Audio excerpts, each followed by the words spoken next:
Oi, gente! E aí, como é que vocês estão? Bom, hoje eu queria falar sobre um tema bem interessante aqui no Que Viagem é Essa, que é um tema assim muito recorrente, que muita gente tem dúvida, mas eu queria falar sobre ele remetendo um pouco sobre como eu descobri isso, um pouco da minha história com as viagens e tudo mais, que é como você escrever, né, uma application para o seu intercâmbio, ou o que escrever, o que colocar no momento que você estiver aplicando para uma oportunidade de intercâmbio, né? Geralmente as oportunidades com bolsa, elas vão exigir que a gente fale um pouquinho sobre a gente, seja em formato de texto, seja em formato de vídeo.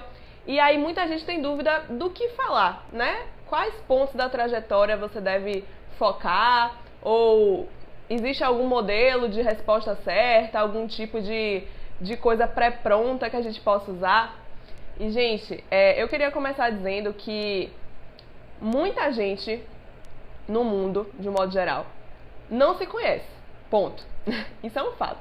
E é por isso que eu prezo tanto aqui pelo autoconhecimento, que você descubra aí ao longo da sua jornada qual tipo de coisa você gosta, o que você não gosta, porque isso vai facilitar você a falar sobre você mesma, ou você mesmo, né? Porque é muito fácil a gente olhar para outra pessoa e falar assim, não, fulano tem essa qualidade, tem esse defeito, gosta disso, não gosta daquilo. E quando a gente olha pra gente, a gente tem muita dificuldade. Então, o fato da gente ter dificuldade no que colocar nesses processos, que é a mesma dificuldade do que falar numa entrevista de emprego, ou do que colocar no currículo, tudo aí passa pelo mesmo ponto, pela mesma causa, que é a falta de autoconhecimento, né? A gente não se conhece. Então, assim, quando eu comecei a aplicar para intercâmbio, eu procurava, que deve ser o que muitas pessoas fazem, procurava a ajuda de outras pessoas, no sentido assim, eu via quem tinha passado por aquela oportunidade, e aí se eu conhecesse alguém, eu ia conversar com essa pessoa, pra essa pessoa me dizer mais ou menos como foi o processo, o que é que ela colocou, como foi e tal. E isso é muito bom pra gente poder ter uma referência, né? Como se fosse ali uma mentoria que aquela pessoa tá te dando, uma ajuda, né? Seja ela paga ou não, né? É sempre válido a gente ter conhecimento de uma pessoa experiente naquilo que a gente quer. Mas a gente não pode esquecer que cada pessoa é única e é singular. E quando os recrutadores, né, da application lá do intercâmbio, eles forem ler ou ouvir o que vocês estão falando, eu acho legal a gente se colocar no lugar deles. O que é que eu faço, né? Se eu fosse uma recrutadora para essa oportunidade aqui que eu estou recrutando, o que eu gostaria de ouvir para selecionar essa pessoa? Então eu sempre faço isso. Então, assim, eu gostaria de ouvir a pessoa falando com entusiasmo sobre o que ela faz. Eu gostaria de ver nos olhos da pessoa que ela quer muito aquela oportunidade. Eu gostaria de ver congruência no que a pessoa está falando, né? Gostaria de que a pessoa me dissesse com verdade tudo que ela faz, tudo que ela deixa de fazer. Gostaria que a pessoa não mentisse, porque dá pra perceber quando a pessoa tá mentindo, ainda mais quando você tem experiência, que você conversa com muitas pessoas, né? Existe todo um estudo também de linguagem corporal, enfim, psicologia, que dá pra você detectar quando a pessoa tá mentindo. Então, assim, em resumo, eu quero que a pessoa seja ela mesma. E por meio daquela ação que ela tá fazendo, se identifique com o que eu tô precisando no momento pra eu poder chamar ela. Então, gente, o que eu comecei a perceber que dava certo comigo era quando eu falava muito sobre mim, sobre a minha pessoa Larissa, atrelado ao que aquele evento ou aquela faculdade ou aquela oportunidade estava buscando.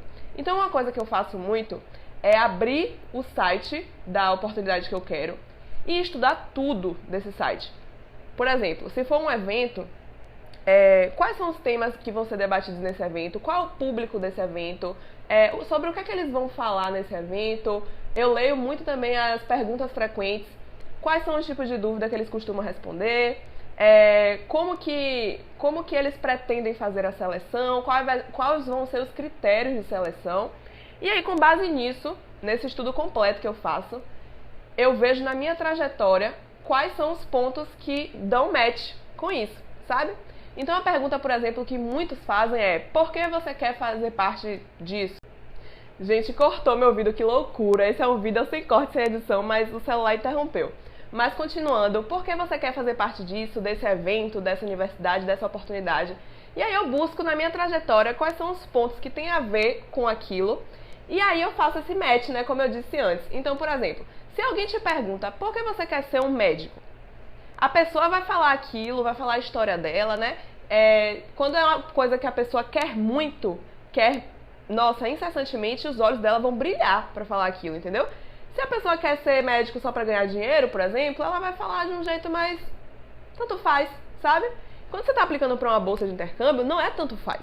É o sonho da sua vida, entendeu? É uma coisa que, assim, que você quer muito e que você quer que aquela oportunidade te alcance. E aí os meios que você vai usar pra isso é justamente ser sincero.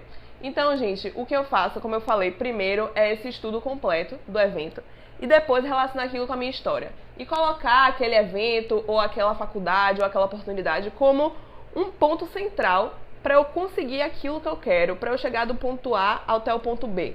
Então, por exemplo, teve o evento do Egito, né, que ainda tá rolando as inscrições se vocês quiserem ver, e eu me inscrevi. Uma coisa que eu deixei muito claro foi que, assim, o evento, os temas que vão ser debatidos no evento e eu estar lá para acompanhar isso, vai fazer de mim uma empreendedora melhor, uma pessoa melhor, uma líder melhor, para eu poder me preparar para as coisas que vêm do futuro, para eu poder impactar mais pessoas. Então, primeiro você explica o que você faz, né? O que é que isso impacta atualmente na sua vida, na vida das outras pessoas, e aí vem a oportunidade que você quer. E aí, se você conseguir isso, como que depois disso você vai impactar mais pessoas, você vai ser uma pessoa melhor ainda, você vai ajudar cada vez mais gente, você vai ter mais aprendizados, mais conhecimentos, e qual vai ser o retorno disso para a sua comunidade ou, enfim, para o que quer que seja, por conta dessa oportunidade que você conseguiu. Então, quando o recrutador olhar, ele vai falar, caramba, então se esse cara ou se essa mulher vir aqui, ele vai fazer muito, ela vai fazer muito com isso. Então é ela que eu quero, é ele que eu quero. Até porque as bolsas, elas não são concedidas para todo mundo, e se for para eles priorizarem alguém, eles vão priorizar alguém que você vai investir e vai ter um retorno, certo? É um investimento. Só que esse retorno não é um retorno financeiro, é um retorno para a comunidade, é um retorno de melhorias para o futuro, de futuro do nosso país, ou das oportunidades que quer que sejam, né? É uma forma de garantir que aquela pessoa que vai, ela tá comprometida, ela tá compromissada, sabe? E uma coisa que é muito comum também é essa jornada do herói. Se você... Técnicas de storytelling, né? De contação de histórias, que a gente até vai discutir bastante no grupo VIP lá da TQV, na nossa comunidade intercambista. Eu vou deixar o link aqui na descrição, certo? Você recebe a oportunidade de intercâmbio toda semana e mentoria gratuita também para tirar todo tipo de dúvida. O link tá aqui, né? Como eu falei. Mas enfim, essa jornada do herói é uma coisa tipo assim, se você olhar a trajetória aí dos heróis, todas são iguais, todas. O herói tá ali vivendo uma vida em comum, como todas as pessoas. De repente surge uma dificuldade muito grande. E essa dificuldade, ele se identifica tanto, é tão genuíno pra ele querer resolver aquilo, que ou ele passa a assumir esse desafio e vai mudar a vida dele pra sempre, e a vida de outras pessoas também, ou ele fica na zona de conforto e deixa isso passar, tendo na cabeça dele que é a missão dele resolver isso, sabe?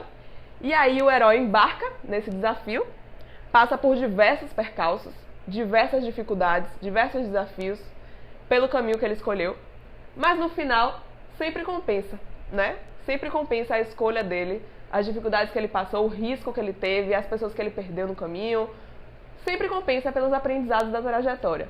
Então, se você arranjar um jeito de contar a sua história por meio dessa sequência, sabe?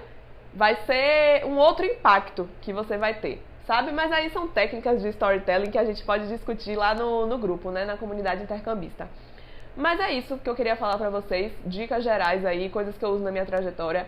E eu espero que tenha ajudado aí vocês a clarear mais, né? No sentido de que vocês não deixem de aplicar, até porque quanto mais você aplica, mais experiente nessas técnicas você fica, tá bom? E é isso. Beijos e até logo!